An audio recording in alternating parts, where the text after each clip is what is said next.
Hey everyone, back again. Today I'm going to talk about bell hooks' Eating the Other, Desire and Resistance, which is a super interesting text. I'm looking forward to digging into it here. But before then, if you want to follow me other than on YouTube here, you can follow me at Instagram, at theory_and_philosophy to see mostly pictures of my cats. If you haven't already, follow me here. If you're new here, hi, I'm David. I try to explain philosophical and theoretical texts in a somewhat accessible way as best as I can. So if you like what I do, hit subscribe and you'll see my videos every single week, and that would be great. If you want to help me out, for those that are already here, like, share, subscribe, tell your friends. Who knows, they might get a kick of it. If you're listening to this in podcast form, the video is on YouTube. And if you're listening to this on YouTube or watching it on YouTube, you will be able to find it in podcast form where there shouldn't be any ads. And yeah, good. Is that good? It's probably good. Let's jump into this here. So this is a pretty important essay that Bell Hooks wrote, and it's quite good. And for those that haven't read it, I definitely recommend that you do. But it is tricky, and I hope that maybe I can try and make it a little bit easier. I hope, at least. I'm not going to claim that I can do such a thing so easily, but I'll try. So what Hooks is doing here is describing the way that non-white cultures are often commodified. And that, of course, we're seeing this kind of, we saw this develop with various marketing strategies in the mid to late 20th century up till now. But we're also seeing it playing out in other ways, and how, for instance, how tourism is growing into such a big industry, especially with tourism from North America to places like Thailand or Vietnam or something like that. But of course, it would be totally naive to say that no one from those countries visits like North America, for example. It's just about recognizing that there's a difference, at least in part, when we start to consider the ways that certain populations are framed within the dominant narrative, and then how those cultures are appropriated. And it comes down to, at least in the final lines of the essay, Hooks really asks that question, or motivates us to begin questioning, how do we discern the difference? Because this isn't just a simple acting upon non-white bodies by white people. That would be way too reductive. It just doesn't encapsulate the complexities of something like representation, of something like tourism, or the use of elements from other cultures, be it their food or their dress or their language. It's a very difficult topic. No one's going to deny that. But this is a really good essay to help us to consider how it can go from what Hooks calls cultural appreciation to cultural appropriation, and how do we negotiate that is really one of the central points of this text. So in the commodification of another culture, what we see is that culture essentially being taken out of its context and then made into something that is consumable. Now this use of the term commodity relates, of course, to Marxism and Marxist thought, where for Marx, the idea is that a commodity becomes a commodity when it is detached from any association with its history, that is, within production, and it just seems like an object that exists on its own, as though it has a kind of magical value, or a value that comes as though from nowhere, not from its history within production. And I've done a whole episode on commodity fetishism. If anyone's interested in that, you can go and check that out. But that's kind of setting the stage here. But this kind of fascination with non-white culture is different, or it marks a shift in how traditionally, or in the past 50, 60, 70 years, and even further back in the North American context, other cultures were really shunned. And of course, the history of racism in the United States is testament to that, in that there wasn't an obsession with otherness, there was just a complete repudiation, a complete foreclosure of otherness, unless it was meant for like labor purposes. be they, from the slave trade or from, Chinese laborers who did really wonderful things in terms of building the country that is now the United States, even though it was done through very harsh means. So this shift marks a kind of cosmopolitanism or a kind of multiculturalism that sees the other not as something to fear, but as something that can be appropriated. So the obsession then that she traces is not with the Barbie doll, like blonde-haired woman with a certain certain physical features that abide by a normalized body type, but instead there's a growing fascination with the other as a sexual object or something that can be used sexually. And it's a very complicated idea that she develops here, in that she sees that as a transformation from this old form of like racist repudiation and denial of the other, to a new form of racism that sees the other as a play toy, almost as a point of fascination and experimentation on the part of like white bro dudes. So she provides an anecdote where she's walking on the sidewalk and there are these three young men in front of her, young men, university students. She figured, because I believe she was in a university town and these are young men near the university, so she just connected the dots, who were talking about how they wanted to sleep with as many women of color as possible, and that different women of color had different rankage, different points, depending on like how rare they were, as though they were like Pokemon or something like that could just be used to denote one of these men's like sexual prowess, as though their bodies are markers for their sexual accomplishments. Now, Hooks then really dives into this, and she's like, the other, in this case, these women of color, are associated with a kind of exoticism, and they're associated with a kind of difference that is other than the kind of self-ordering sameness of the lives of these men, where they live, probably a pretty standard, came from probably some white picket fence background, and they're seeking that experience. And so they locate that experience with or among these women of color that they can then use for their own development, their own change, as though it's just a rite of passage for them. But to them, probably, they see themselves as being non-racist. I mean, they want to have these couplings with people that aren't of their same race, so that must mean that they're not racist. But Hooks is very suspicious of this and sees it rather as, just as I've kind of already alluded to, as the emergence of this kind of new racist trend, this neo-racism that sees the other as an object for the satisfaction of these men. Interestingly then, Hooks says that this marks a kind of animosity or sort of regret about an imperialist past, where the real goal of imperialism was to purge the world of difference, right? The imperialists saw it, and you had different imperialists from different countries, of course, but the history of imperialism is pretty strongly a European one.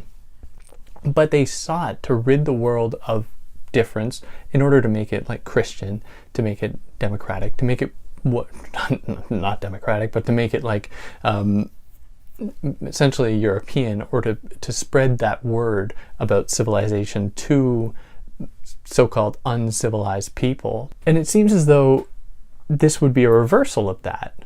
That is, there's a kind of, that these men would almost be happy about the fact that that project was not acted out, because then they wouldn't have had these women, in this case, to objectify as being different, because they would have all been subsumed under the same kind of European category through the acts of, or through the process of colonization, or the process is a pretty banal way to put it, the horrors of colonization. And so these differences that we see play out here with this fascination with the other seek to kind of reinsert an idea of racial difference, that seek to kind of operate and to make it kind of an example of identity politics. That is, these men who probably would be opposed to anything related to identity politics are playing that out, in that they are associating these women of color with a certain exotic identity, not based on their character, but based purely on their race. And this is just one example of the many ways in which identity politics plays out in many racist spheres, but that it is only called out when it's like feminists calling attention to racism being enacted upon certain bodies. Because then it's like, oh, you're just calling attention to race. You're not actually paying attention to people's characteristics. You're just drawing upon systemic things that don't actually have to do with people's day-to-day lives, yada, yada, yada.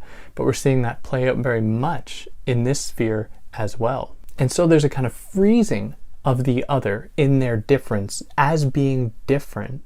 And it kind of, in this act of consuming the other, in this way of eating the other, it's almost as though these white men are trying to become the other. Like they're trying to get themselves out of their really, banal existence into new possibility. And how many young men do this like rite of passage traveling experience after high school to like find themselves, and they'll go to Thailand or they'll go to South America or something to experience the world, that always just ends up with them returning home for the vast majority of these people, where they just treated the other as a stage to go through, not as something to be necessarily respected or to be worked with, but something that is to be consumed for these people's own benefit. Now, in order for any kind of interaction between white people and non-white people to be acted out, and we can see this happening in many other different spheres, and it would be totally wrong to say that this is like exclusively a white phenomenon. We see this happening in like India, for example, where there is this kind of appreciation of lighter skinned people over darker skinned people, or in other Asian countries in which there seems to be, or there is very much a disdain for people who have darker skin tones versus lighter ones, or just a general appreciation of lighter skin tones. And we see this playing out over and over and over again. And as just an aside, like many of our cultural kind of artifacts or kind of cultural representations place a strong emphasis on whiteness and lightness as being associated with good. And this goes, from religion all the way to Mr. Clean ads. We see this constant illustration of whiteness being good, and lightness being associated with good, and darkness being associated with bad, and how certain places of the earth, like Africa, is the dark continent, that kind of unknown, unclear thing, kind of still shrouded in tradition, shrouded in archaic ideals that don't actually do much for the people themselves, but is instead just something they're just stuck with, it's absolutely not true at all. But these images constantly reemerge to instill the idea that there is a kind of exceptionalism associated with lighter skinned people. And the common thread that we see, and this is really all across the globe in this appreciation of lighter skinned people, is that the more white you are, the easier it is for you not only to move around in your own setting you feel comfortable with, but across the globe as well. So this is a kind of, to be quite dramatic about it, it's like a certain kind of imperialism that plays out like over and over and over again, and that is constantly reinforced. And this gets even more reinforced when we consider like language politics, and how it is so much easier for English-speaking people to move throughout the earth, and how it is expected, how English people expect that everyone around them is going to speak English, and how it would be totally absurd if someone who was Vietnamese walked into a cafe in Nebraska and started to ask for food in Vietnamese. People would be completely confounded. They wouldn't know what to do. Whereas there's so many examples that we see of like television shows where people go and eat in like these rural communities in some Asian country, just asking for things in English and just talking in English. There are no shows like that of people from Vietnam coming to America, doing like these things about, oh, these hamburgers, how great they are, let us eat them and speak to everyone in Vietnamese, people would be absolutely offended and would like demand that they speak English, or at least have a very good interpreter there. But in any case, I'm rambling. But in this easy capacity to move around, it is possible then for white people to be, they're moving around of their own volition. They aren't like institutionalized or moved around in that way.